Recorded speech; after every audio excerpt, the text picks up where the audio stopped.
In this video, we are going to see how we can redeem the gift cards or any promo codes in Roblox. So I'm going to show you in a very simple way on how we can do this on a browser. First of all, what we need to do is just head over to the roblox.com. And once you do that, you scroll on the left hand side, you will see this all options, right? So this is a menu. So we click on buy gift cards. And from here, you can see enjoy up to 25% more Robux. But here on the top, we also do have the redeem card option.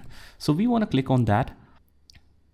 And once we click here, you have the option to mention the code here. So whatever code you have, whether it's a gift card, virtual item, or any kind of promo code, you can enter it down here and you can hit redeem.